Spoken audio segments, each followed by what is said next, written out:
Praise the lord. సామెతల గ్రంథము 23:25 వచనంలో నీ తల్లిని తండ్రిని సంతోషపెట్టవలనని వాక్యంలో ఉన్నది. నీ తల్లిని తండ్రిని నీవు సంతోషపెట్టవలని, నీ మాటల ద్వారా, నీవు ప్రేమించే విధానం ద్వారా వారిని ఎంతో సంతోషపెట్టవలను. నీవు అదేవిధంగా వారు నీ పట్ల ఒక ప్రణాళికను కలిగి ఉంటారు. నీకు జన్మనిచ్చి నిన్ను పెంచి నిన్ను పోషిస్తున్నప్పుడు వారు నీ పట్ల ఒక ఉద్దేశం, ఒక ప్రణాళికను కలిగి ఉంటారు.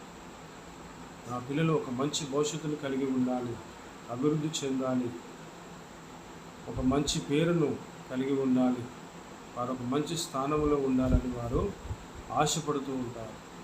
అదేవిధంగా సమాజంలో మనము మంచి పేరు కలిగి ఉన్నప్పుడు, నీవు అభివృద్ధిలో ఉన్నప్పుడు, ఒక మంచి స్థానంలో ఉన్నప్పుడు కూడా వారు ఎంతో సంతోషపడతారు. ఆ విధంగా వారిని సంతోషపెట్టవాలని, నీవు చెడ్డ పేరు తెచ్చుకున్నప్పుడు, చెడు పేరు కలిగి ఉన్నప్పుడు వారు సంతోషంగా ఉండలేరు. మరి అదేవిధంగా మత్తయి సువార్త 15వ అధ్యాయం 4వ వచనంలో తల్లి తండ్రిని ఘనపరచవలను అని రాయబడింది. వారిని ఎంతో ఘనపరచవలను, వారి త్యాగాన్ని గుర్తించాలి.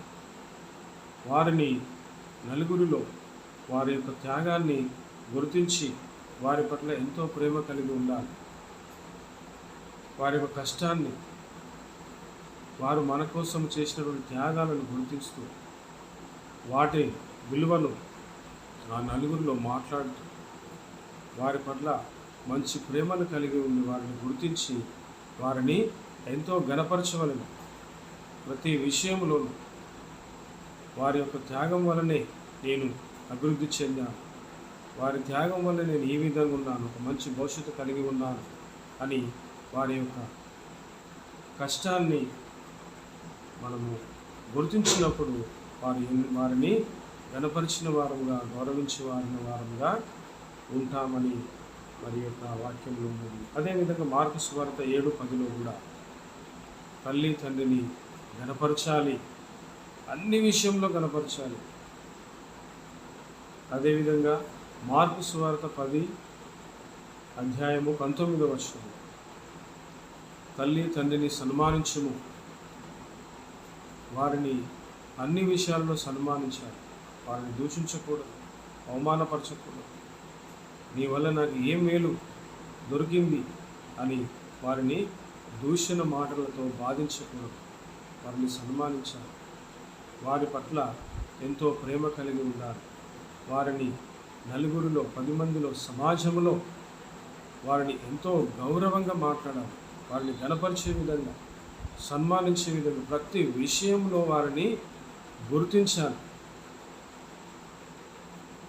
గుర్తించి సన్మానించి వారిని గౌరవించవలసినటువంటి అవసరము ఉన్నది. మరి అదేవిధంగా సంతోషపెట్టాలి, ఘనపరచాలి, సన్మానించాలి. మరి తల్లిదండ్రులు కూడా ఆలోచించవలసిన అవసరం ఉంది. కుమారుల విషయంలో, మీ పిల్లల విషయంలో వారు మరి మత్తయి సువార్త 19వ అధ్యాయం 5వ వచనంలో ఒక మాట ఉంది. తల్లిని తండ్రిని విడిచి భార్యను హత్తుకొనును, వారిద్దరు వేరే శరీరము, వేరుగా కాకుండా ఏక శరీరమై ఉండురు అని వాక్యంలో. చాలామంది తల్లి తండ్రులు ఈ విషయంలో చాలా పొరపాటు ఆలోచన చేస్తూ ఉన్నారు. పొరపాటు, మమ్మల్నే ఎక్కువగా ప్రేమించాలి, మా మాటే వినాలి, మాతోటే ఉండాలి, మా దగ్గరే ఉండాలి, ఎక్కువగా భార్య కంటే ఎక్కువగా మమ్మల్నే ప్రేమించాలి అనే ఆలోచన కలిగి ఉన్నారు. అది చాలా చాలా చాలా పొరపాటు. మరి వాక్యము తల్లి తండ్రిని సంతోషపెట్టుము, ఘనపరచుము, సన్మానించుము, గౌరవించుము అని వాక్యంలో ఉన్నది. కానీ వారిని హత్తుకొని ఉండుము, వారి దగ్గరే ఉండుము, వారినే ఎక్కువగా ప్రేమించుము అని వాక్యంలో ఎక్కడ లేదు. వారికంటే వారిని విడిచి, తల్లి తండ్రిని విడిచి వారిని హత్తుకొనును. తల్లి తండ్రిని విడిచి వారిని హత్తుకొనును. వారిద్దరూ ఏక శరీరమై ఉందురు. వేరు వేరుగా కాకుండా ఏక శరీరమై ఉందురు అని వాక్యము సెలవిస్తూ ఉన్నది.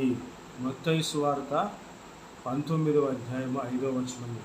చాలా గమనించినట్లయితే, ఈ వాక్యాన్ని గమనించినట్లయితే ఈ విషయాన్ని మనకు తెలియజేస్తూ ఉన్నది. చాలామంది తల్లిదండ్రులు ఈ విషయంలో పొరపాటుగా ఆలోచన చేస్తూ ఉన్నారు. మరి ఇంకొక వచనాన్ని, చాలా ప్రాముఖ్యమైనటువంటి మాట, సామెతల గ్రంథము 23:22 వచనం గమనించినట్లయితే, నీ తల్లి ముదిమి అందు వారిని నిర్లక్ష్యము చేయకము. ముదిమి అందు వారి పనులు వారు చేయలేనటువంటి పరిస్థితుల్లో ఉన్నప్పుడు, నడవలేని పరిస్థితుల్లో ఉన్నప్పుడు, తినలేని పరిస్థితుల్లో ఉన్నప్పుడు, అనారోగ్యంగా ఉన్నప్పుడు వారిని నిర్లక్ష్యము చేయకుండా చాలా జాగ్రత్తగా చూసుకోవాలి. నీకు దేవుడు మంచి ఆరోగ్యం ఇచ్చినప్పుడు, నీవు మంచిగా నడవగలుగుతున్నప్పుడు, పనులు చేసుకుంటున్నప్పుడు, నీవు కష్టపడుతున్నప్పుడు, సంపాదిస్తున్నప్పుడు, నీ జీవితం నీకున్నప్పుడు కూడా చాలామంది తల్లిదండ్రులు పిల్లల పట్ల ఎక్కువగా ఆలోచిస్తూ, నన్ను చూడడం లేదు, నన్ను భార్య కంటే ఎక్కువగా ప్రేమించాలి, భార్యను తక్కువగా ప్రేమించాలి, వారి పిల్లల్ని చూసుకుంటా ఉన్నాను, ఈ విధమైన అనాలోచనలు కలిగి చాలా కుటుంబాలు విడిపోతూ ఉన్నాయి. కూతురును ఒక విధంగా, కోడలను ఒక విధంగా చూస్తూ, మరి ఈ విధమైన వ్యత్యాసం కలిగి ఉన్నప్పుడు కుటుంబాలు చాలా విడిపోతూ ఉన్నవి. కొంతమంది భార్య కంటే ఎక్కువగా కూడా తల్లి తండ్రి మాట విని వారి జీవితాలను కూడా పాడు చేసుకున్నటువంటి వారు చాలామంది ఉన్నారు. అట్టి వాటి గురించి తల్లిదండ్రులు ఎంతో ఆలోచించవలసిన అవసరం ఉన్నది. వాక్యమే సెలవిస్తూ ఉన్నది, తల్లి తండ్రిని విడిచి వారిని హత్తుకొనును. తల్లిని గౌరవించాలి, ప్రేమించాలి, ప్రేమగా మాట్లాడాలి. మాట్లాడనటువంటి పిల్లలు కూడా ఉన్నారు. తల్లి తండ్రిని దూషిస్తూ వారితో జీవితాంతం నేను నీతో మాట్లాడను అని ఉన్నటువంటి వారు కూడా ఉన్నారు. అట్టి వారు కూడా చాలా పొరపాటు చేస్తున్నారనే విషయాన్ని కూడా మీరు గమనించవలసిన అవసరం ఉన్నది. తల్లి తండ్రిని దూషించకూడదు, అవమానపరచకూడదు, నలుగురిలో కించపరచకూడదు. వారితో ప్రేమగా మాట్లాడాలి. ప్రతిరోజు కూడా వారిని ప్రేమగా పలకరించాలి, మాట్లాడాలి. అందుకే సంతోషపెట్టాలని వాక్యంలో ఉన్నది, ఘనపరచాలని ఉన్నది, సన్మానించాలని ఉన్నది. ఎఫెసీయులకు రాసిన పత్రికలో, పిల్లలారా మీ తల్లిదండ్రులకు విధేయులై ఉండుడి, ఇది ఆజ్ఞలో మొట్టమొదటి ఆజ్ఞ. విధేయత కలిగి ఉండాలి. వారు మన కోసము, నీ కోసము వారు వారి జీవితాన్ని ఎంతో త్యాగము చేసుకొని, ఎన్నో కష్ట నష్టాలకు ఓర్చుకొని, వారు మనల్ని పెంచి పోషించి పెద్ద చేసి ఒక మంచి భవిష్యత్తును మనకి ఇచ్చినందుకు వారి పట్ల మనము ఎంతో విధేయత కలిగి ఉండాలి, ఎంతో ప్రేమ కలిగి ఉండాలి. తల్లిదండ్రులు కూడా కింది వచనంలో చూస్తే, మీ పిల్లలకు కోపం రేపకుండా అని, కోపం వచ్చే విధంగా మాట్లాడకూడనటువంటి మాటలు మాట్లాడుతూ, పక్షపాతం కలిగినటువంటి మాటలు మాట్లాడుతూ, వారికి కూడా కోపము తెప్పించే విధంగా తల్లిదండ్రులు కూడా ఉండకూడదు. ఏది క్రమము, ఏ విధంగా మాట్లాడవలదు, ఏ విధంగా మాట్లాడకూడదు, వారిని ప్రభువు యొక్క శిక్షలోను బోధలోను మీరే వారికి బోధించాలి. ఏది మంచి, ఏది చెడు, నువ్వు ఏ విధంగా ఉండాలి, నువ్వేమి చేయాలి, ఏమి చేయకూడదు, ఏ విధంగా నడవాలి, ఏ విధంగా నడవకూడదు, వారికి తెలిసిన విషయాలు, తెలియని విషయాలు ప్రతిదీ కూడా బోధిస్తూ వారిని ఒక మంచి మార్గంలో నడిపించవలసినటువంటి బాధ్యత తల్లి తండ్రి పైన ఉన్నది. ఎప్పటి వరకు? నీవు బ్రతికి ఉన్నంత వరకు నీ పిల్లలకు నీవు బోధిస్తూనే ఉండాలి.